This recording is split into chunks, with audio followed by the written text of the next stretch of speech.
Okay, thanks for joining us today, everyone. Today I'd like to talk to you about some best practices for optimizing your Amazon S3 data lake using S3 storage classes and our native management tools. And I'm John Mallory. I'm on the AWS Storage Business Development team.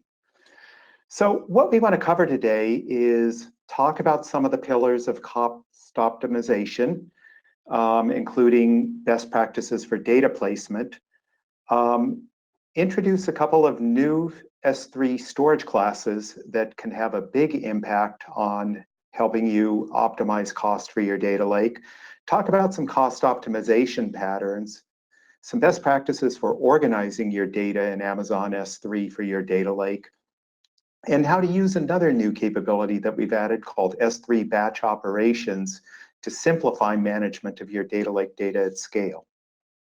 So let's dive in. What are some of the pillars of cost optimization that you should think about when you're planning your data lake or when you've got an existing data lake and you're looking at how to cost optimize it? Essentially, the things you really need to be mindful of as you start this journey is you need to understand your application requirements and what the outcomes you're trying to deliver are and what tools you're using to do so. You also want to understand your data organization. There are certainly a lot of best practices there to avoid duplicate data or help you manage your data more efficiently. We want to talk about right sizing.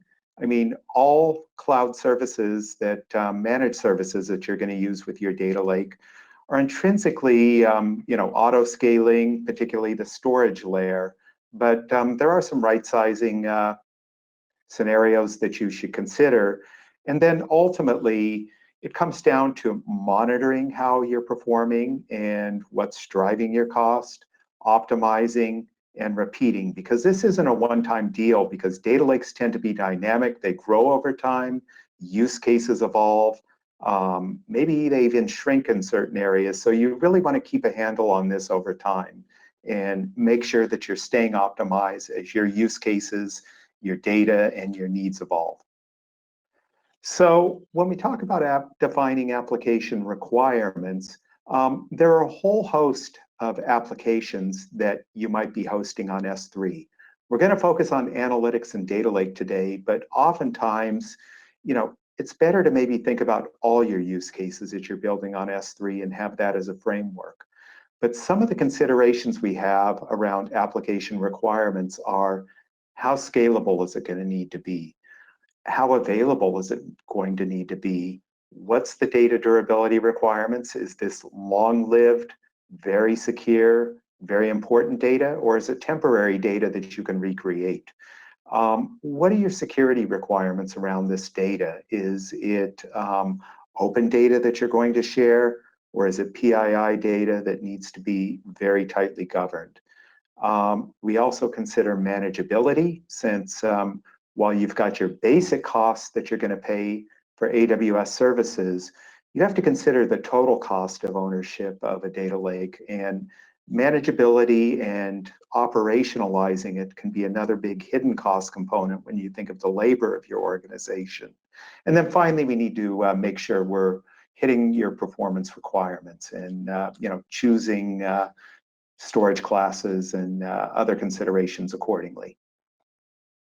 So essentially, we have a lot of different storage classes with S3 to choose from to help you optimize your data lake. And so some of the considerations that go into choosing the right storage class, per what we just talked about, is how much durability and redundancy do you need? Is our traditional model of 3 availability zones in a single region, which gives you 11 nines of durability, the right fit? Or do you need multiple copies in multiple regions because you have disaster recovery or strict data governance considerations? Or for more temporary data, maybe a lower cost option with 1 availability zone is good enough. Same thing on our availability SLAs. Do you need 4 nines, or is 99.5% good enough? On access, you're going to want to look at how frequently you're going to access the data. Is this data that you're going to be processing continuously or on a very frequent basis, or with users doing a lot of ad hoc queries? Or is this going to be data that once it's utilized, it goes cold? Maybe you archive it and only retrieve it when you want to train new machine learning models, for example. On performance, we have options that range from milliseconds access time to hours. And then finally, we need to think about how big the objects are and how long you're going to keep them. What is their life cycle going to be? Ultimately, when you start to map out all these considerations, if you choose the right storage class, you can reduce your storage cost by up to 80% by making the right choices and choosing the options that best fit your use case. So really understanding all these requirements up front and mapping them out is vitally important to having a cost-optimized data lake. And as I said, we have a lot of storage classes to help you optimize this. And we've added a couple new ones just in the last several months that give you even more options. The workhorse for most data lakes has traditionally been S3 standard. It's across 3 availability zones, has milliseconds access, no minimum storage durations, no minimum object size. So really it's for the active, frequently accessed data that may churn and change a lot. That's going to be a significant part of your data lake likely. For example, if you're ingesting data into a staging area, you're going to be doing a lot of ETL and transformation on that data, and then maybe either archive the original objects or even dispose of them. This is going to be the right class for you to do that. We've had S3 standard infrequent access for quite a while. It's for data that's colder, typically longer lived than 30 days, and objects that are at least 128K. It also has the same milliseconds access and performance as S3 standard and the same 3AZ 11 nines of durability protection model, but it's 60% of the cost, but you're going to pay a penny per gigabyte to retrieve the data. So, it needs to be data that's going to be longer lived, less frequently accessed, but you still need to have, when you access it, the same performance characteristics of S3 standard. If you have data that's recreatable, you don't need the 3 availabilities of availability zones of protection, but the same 11 nines of durability against things like data loss or data corruption. We've got 1 zone in frequent access, and it's a penny per gig in our major regions. It has the same 30-day minimum, the same penny per gig retrieval fee as S3 IA, but just less resiliency in the sense that if an availability zone goes down, your data may not be accessible. We've had S3 Glacier for quite some time for archive data, where you want very low cost to store the data, same 11 nines of 3AZ durability, but you can wait minutes or hours to access that data. It does have a 90-day minimum storage duration and a minimum object size around 32K is what you're going to pay for at the end of the day. But it's a great choice for archive data. And then the 2 new classes we introduced are S3 intelligent tiering, which I'm going to talk more about. But it's really, rather than having to manage which class the data lives on by setting up lifecycle policies and rules, it will automatically manage your data for you. So if you have data with changing access patterns, this is a great choice. It has the same performance characteristics as S3 standard, same durability, but for a very nominal monitoring fee per object, we'll automatically manage the tiering for you and optimize the cost without you having to take any actions. And it does have a 30-day minimum storage duration. And then finally, our newest option is S3 Glacier Deep Archive, where if you have archive data that you're going to keep for at least 180 days, this is the lowest cost option out there, where it's less than 1/10 of a cent per gig, or about $1 per terabyte per month. So if you just have cold data that you need to archive for regulatory purposes, or maybe you just want to keep processed results in case you need to go back some point in the future, it's a great option to consider for your data lake. And it allows you to keep more data, which ultimately, when we get into the realm of machine learning and advanced analytics, being able to go back and use historical data to refine and validate your models is key. And so if you can keep more of your data more cost effectively, it's a big win for improving model accuracy over time. So let's talk about data placement. Essentially, we've found that customers have saved millions of dollars annually by using storage class analysis and lifecycle management to make sure that they place their data on the right tiers of storage. So essentially, it can be tough to know your access patterns and know how to optimally place data. Particularly if you consider that data lakes can have millions, tens of millions, or we've even got customers with billions of objects in your data lake. You'll probably ask yourself, how do they manage that environment and get the insights they need to do this? So we built a tool a few years back called S3 Storage Class Analysis that really helps with this. Essentially what it does is it monitors access patterns, and it can identify storage age groups or data that's less frequently accessed, and actually prescriptively recommend how to set up lifecycle policies to move from standard to S3 infrequent access. It's great for predictable workloads where you kind of have that tail of activity that the data is very hot early in its life, but cools off in a fairly predictable fashion, which there are several data lake use cases where this is the case. So it does have a play here. And you can really start to fine-tune analysis by bucket, by object prefix, or even by object tag if you want to get greater granularity into the visibility of how data is being accessed. So a lot of customers have found this to be an essential tool to help them write lifecycle policies. Another tool we have in your disposal is S3 object tags, which is pretty unique.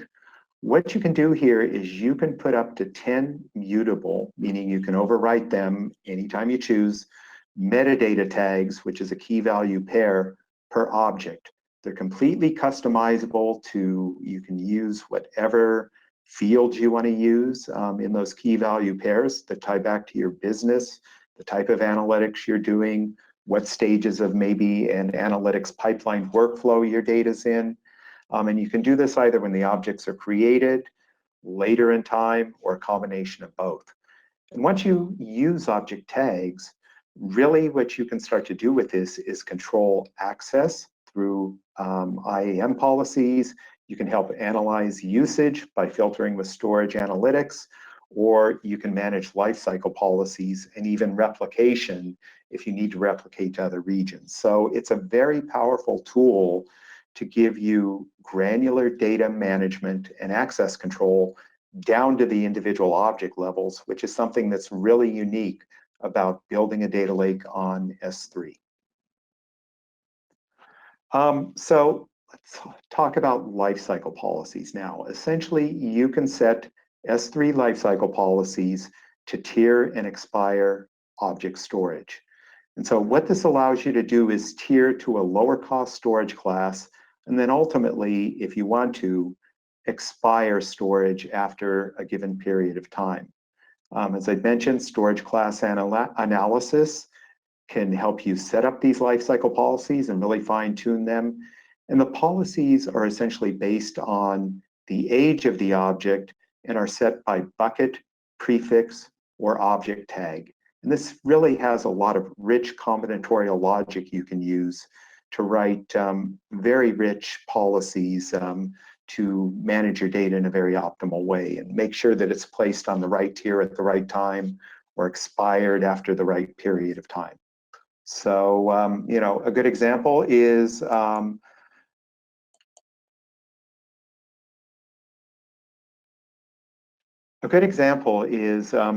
can start off in S3 standard, you can tier to S3 infrequent access after a period of time, and then ultimately tier the data to Glacier for archival purposes.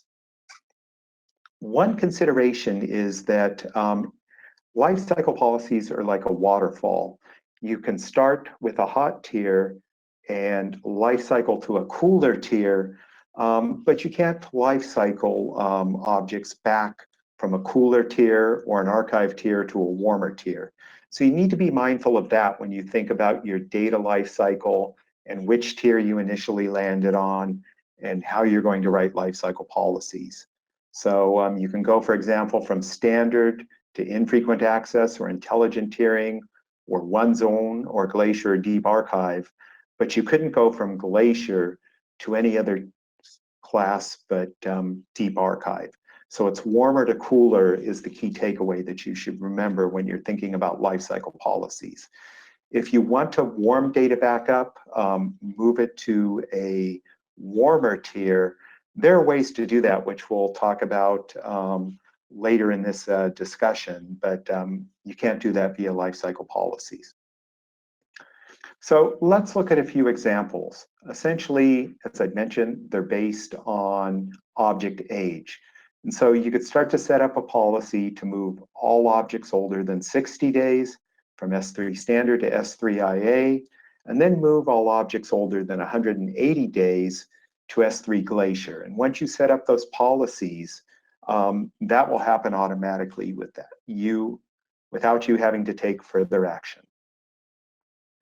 So let's dig a little bit deeper into this and look at another example. Maybe you have data in S3 intelligent tiering and you want to move it to Glacier after 1 year, and then after 10 years, you want to expire all objects. You could write a lifecycle policy to do that. There's a standard XML scripting language that you use to write lifecycle policies. And on the right-hand side is an example of how you would write a lifecycle configuration rule to do what we just talked about. So essentially, you would define, transition after 365 days to Glacier, and then transition to expiration after 3,650 days. So as you can see, it's powerful, but yet simple to implement. And you can also filter by prefix and or object tags, as I mentioned. So you can make it very granular, very rich in what you can do. Here's just another quick example, of moving from intelligent tiering to Glacier and ultimately to deep archive after 1 year. So, there's a lot of different possibilities that you can take with this.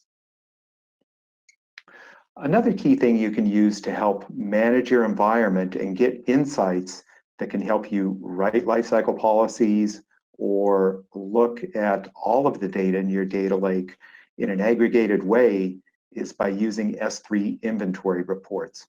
Essentially, what you can do is enable S3 inventory reports, and on a daily or weekly basis, you'll get an inventory report placed in your bucket that's going to give you a list of all of your objects that you can then analyze and audit. So you can look at things like the bucket name, the object names. If you're enabling version, you can look at ID, you can look at the size and last modified date, just what storage class it's in. So a lot of rich data is in the inventory report.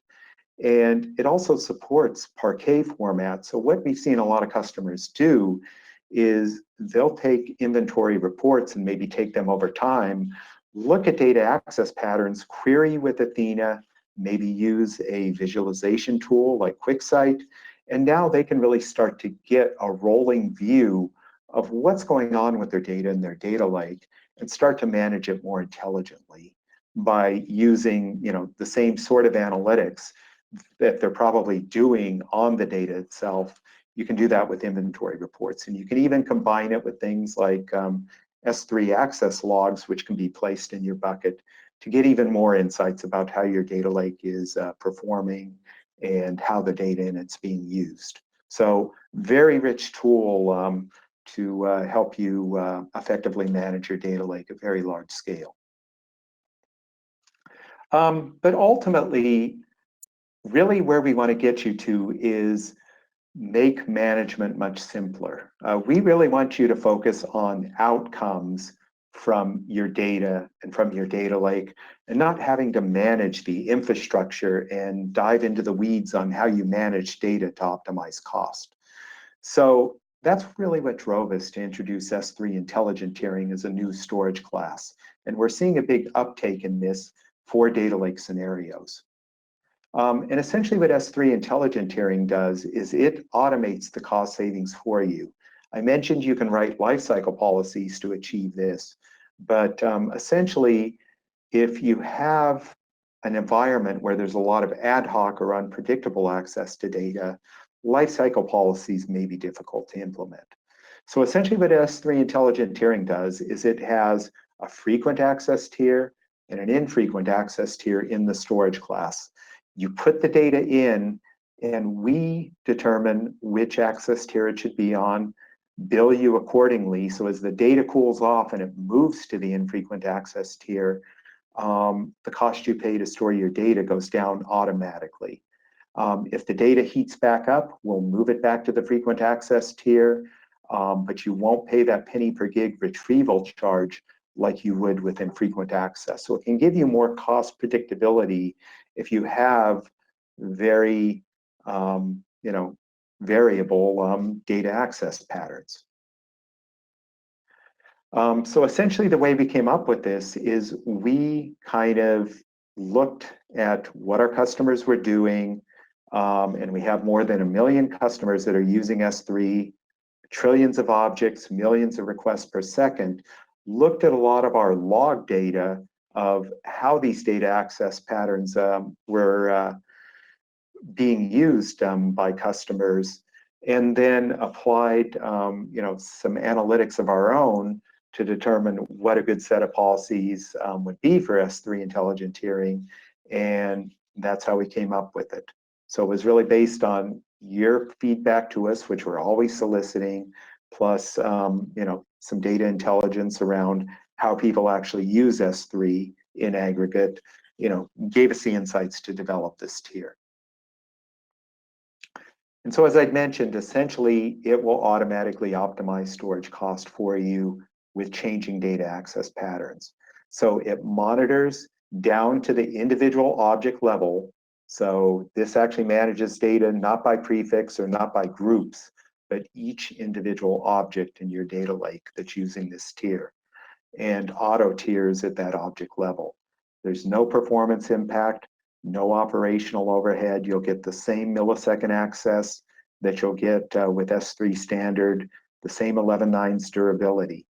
The two changes are there's a monitoring fee per object, but it's very nominal, and a 30-day minimal storage duration. Objects will remain in the frequent access tier for the first 30 days, and then after that, they will migrate to the infrequent access tier unless they're accessed again, in which case they'll go back to the frequent access tier for an additional 30 days. So it really is a powerful tool. Given this 30-day minimum storage duration, you wouldn't use this for analytic environments or data lake environments where you're going to be doing a lot of overwrites and deletes of objects. For example, if you had a staging bucket, you were doing ETL, you'd probably keep that on S3 standard. But once the data is in things like Parquet format, it's in the data lake, your analytic tools probably aren't going to override objects, but would append objects. This can be a great fit. So definitely worth consideration. So as I said, kind of the ideal use cases are big data and data lakes, where particularly with people doing ad hoc analytics, there can be a lot of changing access patterns. If you have enterprise applications where you're kind of pointing a lot of different applications at S3 from a lot of different organizations, you don't quite know how they're going to use it. it can be a good fit there. And then finally, if you're startups, you don't have the resources to really focus on fine-tuning your management, also a very good fit there. And the key takeaway here is it's dynamic and it optimizes cost automatically based on how you use your data with no performance impact and no additional overhead. One thing to be aware of is, as I mentioned, there is this per object monitoring fee, $2.50 per million objects. So based on the analytics that we've run and some traditional usage patterns, let's say a data lake environment, we've come up with some scenarios where you should use it and where you shouldn't use it. On the reddish side are probably scenarios where it's not going to be a good fit. Because essentially what you're trading off here is if you have a lot of small objects, let's say tens or hundreds of millions or billions of small objects, even though it's not nominal, that monitoring fee is going to add up. And when you look at the potential savings from moving those objects to when you look at the potential savings of moving those objects from something like S3 standard and moving it into intelligent tiering, those small objects wouldn't automatically get tiered if they're less than 128K to the infrequent access tier. So you might as well leave them in S3 standard. But as you can see from this chart, as you get to larger object sizes and the access patterns become more variable and maybe data, more dominance of the data becomes cooler, your savings can greatly increase. So a couple best practices for S3 intelligent tiering are larger objects and objects that are going to be cool at some point in their life cycle, even if they heat back up at various points. So, with that being said, once you meet those characteristics, you can start to see savings from 20 to 30+% pretty easily by using intelligent tiering. Let's also talk about Deep Archive, because that's another new storage tier in S3 or storage class that you can use for long-term archive of data, whether it's regulatory data or data that you just want to store and maybe at various points in its life cycle, recall it and use it to do things like train models or do subsequent post-processing on it. We've seen a lot of customers that maybe stored their data on tape to get the lowest cost. And they can now start to consider using S3 Glacier Deep Archive and not have to worry about that burdensome process of managing tapes, which nobody loves. It's designed to provide the same 11 nines of durability as S3 standard, infrequent access, and intelligent tiering and Glacier. But it's really for use cases where you can afford to recover the data in hours, rather than minutes like Glacier or milliseconds like our standard S3 storage classes.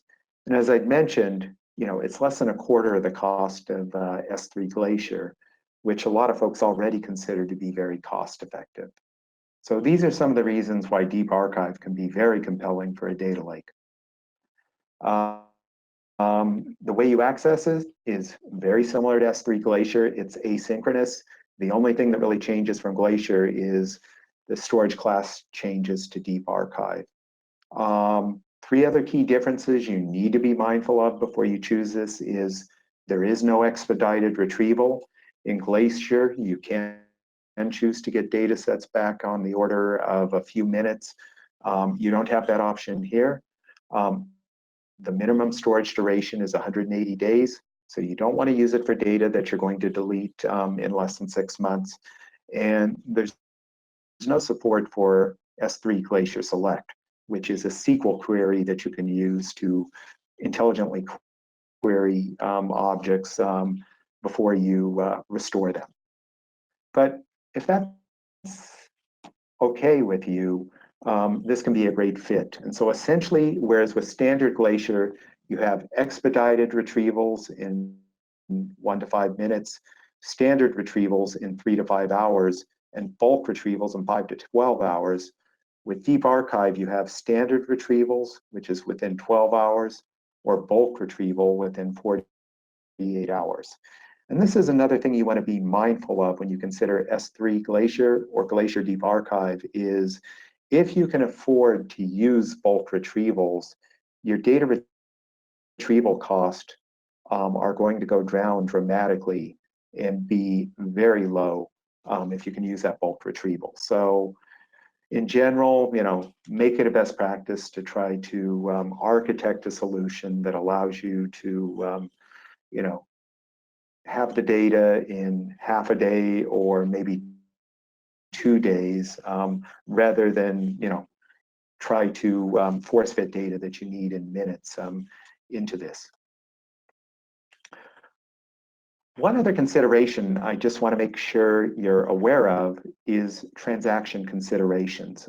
As those of you that use AWS today are aware of, there are transaction fees associated with putting, copying, or getting objects.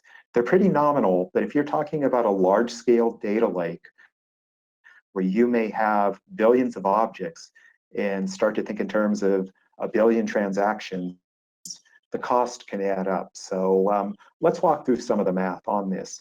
If you're using S3 standard or intelligent tiering, to put or copy a billion objects is $5,000. Not insignificant, but in the scope of what the size of the objects are going to be at a billion objects, not bad. And gets are even more affordable. They're $400 for a billion transactions or a billion objects. Infrequent access or one zone infrequent access, double the put cost, so it would be $10,000, and the get cost would go up to $1,000. When we talk about Glacier or Deep Archive, if you want to put or lifecycle a billion objects to Glacier, that's $50,000. So, that's starting to get significant, and you want to start to think about how you use this. And one of the best practices we've seen people do, particularly if they're going to do archive scenarios of a lot of small objects, is do some sort of packaging of the objects before you put them in Glacier. And a lot of folks do this by using Lambda functions to maybe zip up a bunch of objects. There are a variety of ways and best practices to do, and we can help you through that. And then when you retrieve, as I've mentioned, bulk retrieval is always going to be your preferred path if you can live with the retrieval times that come with that. To retrieve a billion objects out of Glacier or Deep Archive with bulk retrieval is going to be $25,000. With standard retrievals for Glacier, $50,000. Standard retrievals for Deep Archive, $100,000. So, be mindful of this. We don't want unpleasant surprises. And expedited retrievals at 1 to 3 minutes is really just for small data sets because as you can see, trying to retrieve a billion objects, with expedited retrievals is not going to be economic at all. And so I mentioned Glacier has a minimum storage size. Essentially, objects lifecycle to Glacier Deep Archive leave 8K of metadata in S3. So bake that into your cost, although that's really small. And objects stored in Glacier Deep Archive have an additional 32K of metadata added to them. So make sure you factor that in. But for data lake style object sizes, which tend to be megabytes to gigabytes in size, these typically don't come into deep consideration. But I just wanted to make sure you were aware of this. So let's talk about some common workload patterns and which storage class you might use. The first workload pattern is essentially frequently accessed data, where you may have a mix of small objects. The storage duration is going to be short. And this is often the case in ingest buckets or staging buckets for your data lake. For example, if you've got IoT sensor data coming in, or you're doing things like DNA sequencing in your data lake, if you have, a more healthcare-oriented data lake, or maybe financial simulations and modeling, the data is probably going to be hot a lot of the time. So, really here, probably S3 standard, maybe S3 intelligent tiering if it's ongoing hot processing of data, but you probably wouldn't go wrong staying with S3 standard in this scenario. The second workload pattern is infrequently accessed data, where the data is, maybe less than, if you have a petabyte of data, in aggregate, only 10, 20, 30% of that data is going to be accessed in any given month. And they tend to be larger objects, and it's going to be around for a while. This can be, like log data that you may analyze on an ad hoc basis, but need to keep in the data lake, or data that you've got as a backup copy of data in your primary data lake for disaster recovery, or a whole host of other maybe data that you want to keep online for model training, but you're not going to train models that frequently.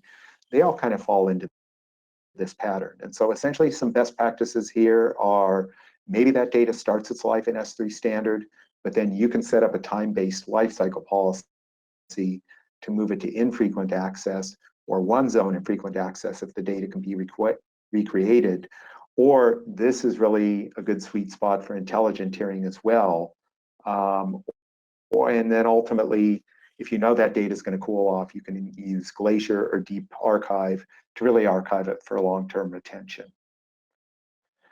Third workload pattern is really the sweet spot for intelligent tiering, and really where we see a lot of customers' data lake patterns evolve to, where you have changing or unpredictable access patterns, objects that are typically a megabyte or greater in size, and you're going to keep that data around for at least 30 days.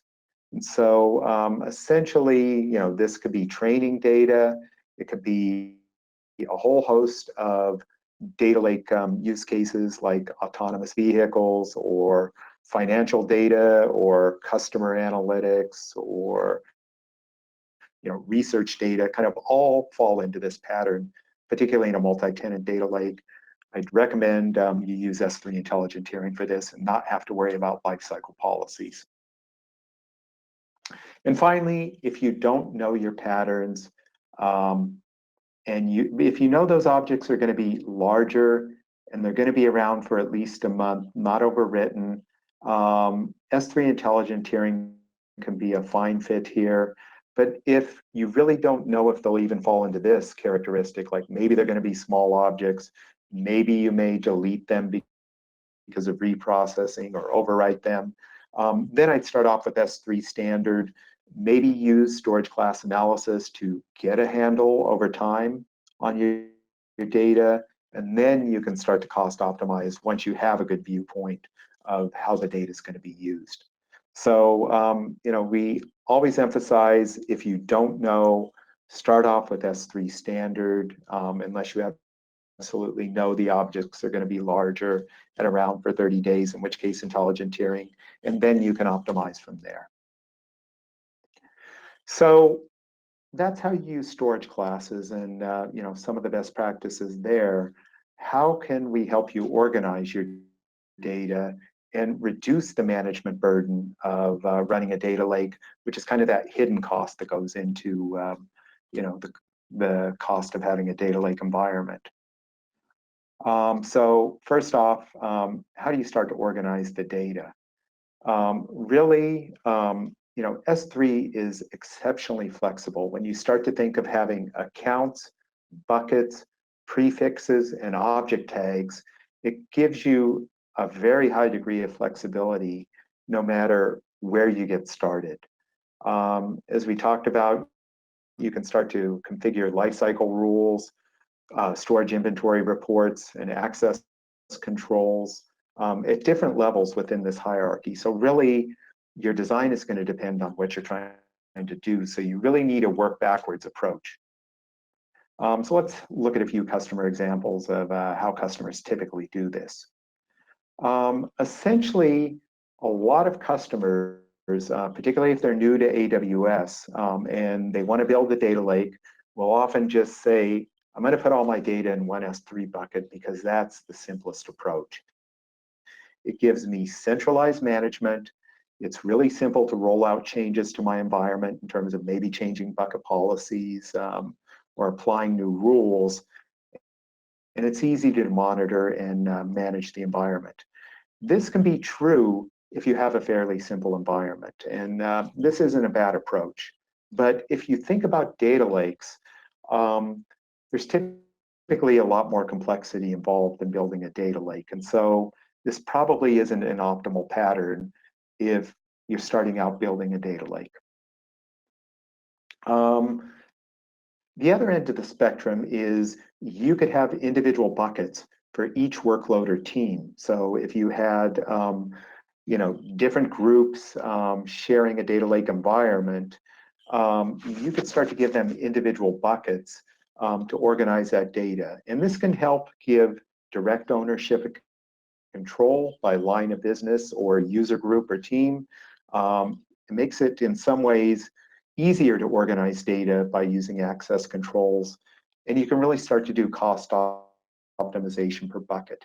If you're building a service-oriented application for your end customers, maybe this isn't a bad approach. But if you think about the premise of data lake, of consolidating data assets from many different silos and starting to get efficiencies there by not having multiple copies of data to store and manage and maintain and govern, this probably isn't the best approach either. So there are niche use cases if you're building a platform as a service model or you have very strict governance requirements. This may work for your data lake, but for general purpose data lakes, not a recommended best practice. So typically what we see is a mix of a few buckets for different parts of the workflow, like having staging and transformation buckets, your main data lake bucket, and then maybe some dev buckets. But it's generally typically a middle ground between these two approaches. But no matter how you organize, one of the things you're going to have to do over the course of using a data lake is manage your objects. And as you grow and become successful, you're going to have to do that at very large scale. And so traditionally what customers did is they wrote their own scripts and tools to do this for them. So if they had to copy objects from one bucket to another, you could certainly use a glue job or an EMR job or Lambda to do this for you. And that's a perfectly valid approach. But when you start to think about trying to manage billions of objects in your data lake environment, that gets very onerous. And so really what we want to do is give you the capability to manage billions of objects with a single request without having to do any custom development. And so essentially that drove us to develop S3 batch operations, where essentially what you can do is you can choose which object you want to take action on, select an operation that you want to perform. We automatically execute that job for you, let you view progress, and give you a status report and a report of what happened when that's done. So essentially, we're taking a bunch of custom scripting that folks typically had to do and giving you a tool that does all that for you. So the way it works is you choose your objects, and that can be from an S3 inventory report, or you can give it a CSV list. So you could do things like, if you had a bunch of data you were analyzing and you came up with a group of actions you wanted to perform an operation on, you could put those into a CSV and use that as the input. You select the operation you want to perform, and today you can do a copy, and this can be a copy within a bucket, from one bucket to another, or even from one region to another, as long as you have the appropriate permissions to do so. You can restore from S3 Glacier or Deep Archive. You can put ACLs on if you want to change the permissioning structure. And I mentioned the value of tagging. You can replace or put object tag sets on a group of objects by doing this, or you can even execute Lambda functions if you start to want to do bulk transformations of objects. And then once you initiate the job, you can view the progress. So you can get object level progress, job notifications, and ultimately a completion report. So it really is very simple to use. And so if you go to your console, you will now see an S3 batch operations view in your console where you can start to get job status, create and execute jobs, and monitor them as they're ongoing. So gives you a really simple way to control this from a single console view. It is a managed solution, so it does automatic retries. As I've mentioned, you can see progress. There are management controls in how you set up the management of these jobs, notification, and most importantly, if you're in more governed environments, auditing. So really, at the end of the day, there's no need to build and maintain an application to do API calls in bulk or try to automate a lot of manual operations. Batch operations can do that for you. So some common use cases we see for it are you can change the encryption of existing objects. So essentially you can do a copy object to the same bucket or do what we call a put copy, where you're changing the metadata or the status of an object and add encryption if you started off unencrypted, or change encryption, for example, if you wanted to start to use KMS. You can copy objects to a new location. For example, as I mentioned, it can be within a region, across regions, and ultimately across accounts. So a lot of people do this for governance purposes or maybe pipeline workflow purposes. So a lot of richness here. And as I mentioned, we emphasized using Glacier and Deep Archive. You can essentially restore objects by either doing bulk retrievals or standard retrievals with batch operations as well. So while it's a great tool, it is fairly new, introduced earlier this year. So really, it doesn't do everything. So there are some, edges that you need to be mindful of. By the time you view this webcast, and particularly if you are viewing it after the initial recording, some of these may no longer be current. So always check your documentation. But currently, you can't copy objects greater than 5 gigabytes. You do have to be mindful that we have TPS limits per partition. Those are thousands of TPS per partition in S3, but those rules still apply. This can't go faster than the speed of light.